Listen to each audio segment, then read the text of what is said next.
we are starting with our chapter Mechanical Properties of Fluid. Okay. Now here we are studying second half of the chapter, that is hydrodynamics. What do you mean by hydrodynamics? That is fluid in motion. Before that we studied hydrostatic, that is fluid at rest. Okay. Now here we will consider fluid in motion. So this hydrodynamics is nothing but the branch of physics which deals with the study of properties of fluids in motion. Okay. So we'll consider fluid in motion. So when we consider fluid in motion, that is, suppose we consider a pipe whose direction and cross section is shown here, and this is changing actually, direction and cross section is changing. The direction of flow of fluid is shown here. That is, you will consider fluid flow layer wise. Okay, so we are considering layer wise flow of fluid. Okay, so here are some terms which are related to the study of hydrodynamics. So first term we will consider is steady flow. Steady flow means smooth flow. Okay, that is the flow of fluid. Okay, in this type of flow of fluid, the velocity at any point of the flow will remain constant. Okay, or you will call the pressure here at any point of the fluid flow will remain constant. So that kind of flow is called as steady flow. So there are two types of flow. Mostly we classify flow of fluid in two types, that is laminar flow, which is also known as streamline flow, and second is turbulent flow. What is laminar and streamline flow? That is actually smooth flow or regular flow. Okay, that is the flow in which adjacent layer are moving with constant velocity. Okay, so that here the representation of this streamline flow or laminar flow will be parallel lines. Okay, here you will consider parallel lines of layers of fluid.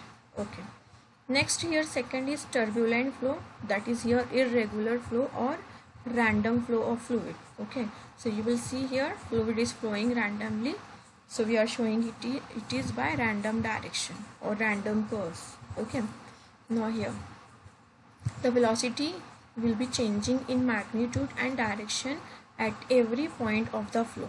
Okay, so that is known as turbulent flow. Now here one more term is there, that is critical velocity. So critical velocity is the certain value of velocity. Okay, this is the velocity of flow of fluid. Okay, above this value the flow will be turbulent flow, and below this value the flow will become streamline flow.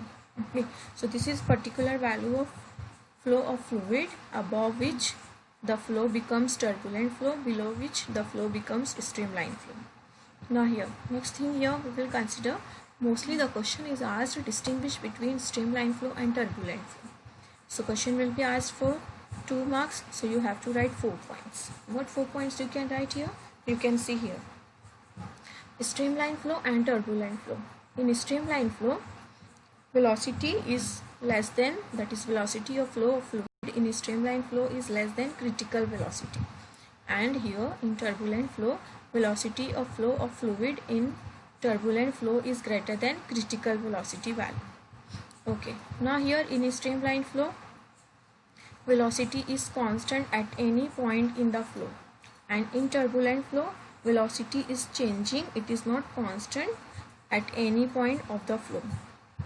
Okay, two streamline can never intersect each other because they are shown by parallel lines. That is, these parallel lines which we are showing here, these are known as streamlines. So these two streamlines, in case of streamline flow, these are never intersecting one another. Okay, while in turbulent flow, because this is random flow, so these curves will be passing by one another. Okay, there will be no pattern, so mostly you can consider here rotational motion that will give rise to eddies. Eddies means liquid will be flowing in rotational motion or in terms of certain rotational velocity. It will be having certain rotational velocity. Now streamline flow, here streamline flow over a plane surface can be assumed to be divided into a number of plane layers. Okay, when we consider flow of streamline or flow of fluid, that is the kind of flow which is streamline, you can show it by here different layers. Okay, that is lines, number of plane layers. Okay, a flow in turbulent flow will be loses its order and they are actually in random direction. Okay, so they will be in random direction, you can see here likewise. Okay, so this, there is no pattern, they are randomly moving, so they are in random direction. Okay, next thing here is viscosity. Viscosity is nothing but the property of fluid by virtue of which motion between different layer of fluid experience a drag force. Okay, one more definition you can see here: the property of fluid by virtue of which it opposes relative motion between its adjacent layer is called viscosity. Is nothing but the property of fluid. What kind of property of fluid?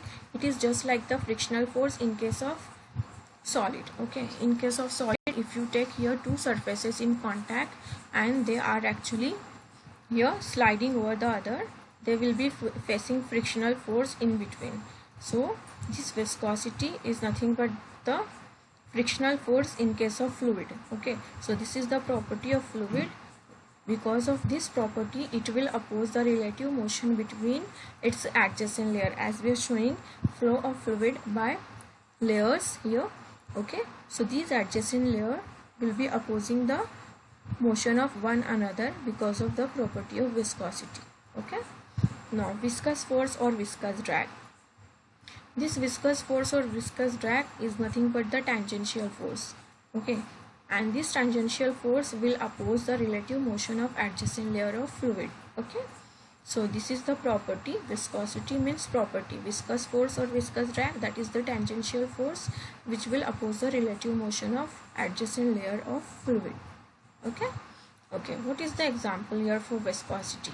So when we pour honey on certain inclined surface, and suppose we pour honey on certain water on certain inclined surface, which will be moving faster toward the downward side. Okay, so water will be moving faster, that is water flow will be faster, and honey is because more viscous, that is viscosity here will be more, it is more viscous than water, so it will take time, that is flow here will be slow, and for water it will be fast. Okay, so this is the because of the property of viscosity. Okay, or you will call because of the viscous force or viscous drag, because this force will oppose the relative motion of fluid, that is it will oppose the motion of fluid on the surface. Because of that, here honey will be moving slower and here water will be moving faster. Okay, next here will be velocity gradient. What do you mean by velocity gradient? Suppose we consider flow of fluid on a certain stationary layer. So, okay, so the first layer which is in contact with this stationary layer, that will be having minimum velocity, then layer by layer velocity will goes on increasing, velocity will increase. Okay, velocity will go on increasing. Suppose we consider this is the layer, intermediate layer, which is having velocity v. Okay, so the layer which is above this layer will be having some larger velocity, and the layer which is below this layer which will be having certain smaller velocity. Suppose we consider velocity changes by amount here dv, so this will be v plus dv, this is velocity v, this is v minus dv. Okay, now here distance of this layer from stationary layer, suppose we consider x, and here in between, suppose in between layers the distance is dx, so here it will be, for this layer it will be x minus dx, and here for upper layer it will be x plus dx. So if you consider change of velocity with the distance, okay, so that ratio is nothing but velocity gradient. So mostly we consider change in velocity divided by change in distance, so dv by dx, this ratio is nothing but velocity gradient here. So rate of change of velocity with distance measured from the stationary layer is called velocity gradient. Okay, so we will be using this term again here in derivation. Now next, Newton's law of viscosity. Okay, so the statement here is, in a streamline flow, viscous force between adjacent layer is directly proportional to, okay, so here condition is first streamline flow, you have to consider streamline flow. In that streamline flow, viscous force between two adjacent layer will be directly proportional to area of the layer, suppose we consider A. Velocity gradient, we consider dV by dx. So force is directly proportional to area A and it is directly proportional to dV by dx. Combining these two parts of the statement, we can write force is directly proportional to A dV by dx. Here you can eliminate proportionality and introduce a proportionality constant. Suppose we are writing here eta as a proportionality constant. So F will be equal to eta A dV by dx. This eta here is known as coefficient of viscosity. Okay. Now here, suppose we are writing formula for eta. So eta will be equal to, you will shift these terms to other side. So eta will be equal to F upon A dV by dx. Okay. So you can define here eta, that is coefficient of viscosity, depending upon this formula. So coefficient of viscosity is defined as the viscous force per unit area per unit velocity gradient. Okay, and SI unit here will be, you can write SI unit of all. You will solve the unit and you will get unit as Newton second per meter square. For force we are writing unit as Newton. Area के लिए लिखना है metre square, dV by dx. For dV metre पर second and dx metre you will cancel. This per second you will shift to the numerator, so Newton second, and here it is meter square. So SI unit of coefficient of viscosity, we are finding it as Newton second per meter square. So for this unit we can write dimension, and finally we will be getting dimension as L minus 1 M1 T minus 1. Okay, so this is the dimension of coefficient of viscosity. Next thing here is Reynolds number. Okay, that's Reynolds number is denoted by capital R suffix n, that is Reynolds number. Okay, so when we consider here critical velocity, this critical velocity of fluid is directly proportional to coefficient of viscosity and inversely proportional to density of fluid and diameter of tube. Okay, so suppose we consider density of fluid as rho, diameter of tube in which we consider the flow of fluid, diameter we consider capital D. Okay, so this VC critical velocity is proportional to eta upon rho D. So this proportionality constant here is Rn, which is nothing but Reynolds number, and this Reynolds number we can write formula as VC rho D upon eta. Okay, this value of Reynolds number can give idea about the type of the flow of fluid. Okay, that is, if Reynolds number lies between 0 to 2000, the flow will be laminar flow or streamline flow. If its value lies between 2000 to 3000, then flow may change to laminar to turbulent. Okay, if value of Reynolds number is greater than 3000, flow will be turbulent flow. Okay, next thing here is Stokes law, that is the formula for viscous force. Okay, so for this case we will consider certain spherical body which is flowing through a viscous fluid. Okay, suppose we consider certain type of very large tube which is containing paraffin or glycerin, that is a very viscous fluid, and in that tube suppose we are allowing to fall the ball bearing. Ball bearing is nothing but spherical in shape. So spherical object is falling through a viscous fluid. In that case, the viscous force acting on the small sphere falling through a viscous medium is directly proportional to, so the viscous force in that case, okay, will be directly proportional to radius of sphere, its terminal velocity through the fluid, and coefficient of viscosity. Okay, so what do you mean by terminal velocity here? So this terminal velocity, that is when we consider suppose certain spherical body, suppose ball bearing is falling through a viscous fluid that is from paraffin or glycerin. In that case, if you are observing, as this velocity as this spherical object is going through the viscous fluid, what will happen? Initially the velocity will be goes on increasing. After some time interval, the velocity will become constant. Okay, so that constant value of velocity is known as terminal velocity. So what we said here in Stokes law, the viscous force acting on a small sphere falling through a viscous medium is directly proportional to the radius of sphere, its terminal velocity through the fluid and coefficient of viscosity of the fluid. That is, suppose we consider radius as small r, terminal velocity v, coefficient of viscosity eta. So force is directly proportional to eta r v. Proportionality constant here for Stokes law is 6 pi. Okay, so F is equal to 6 pi eta r v.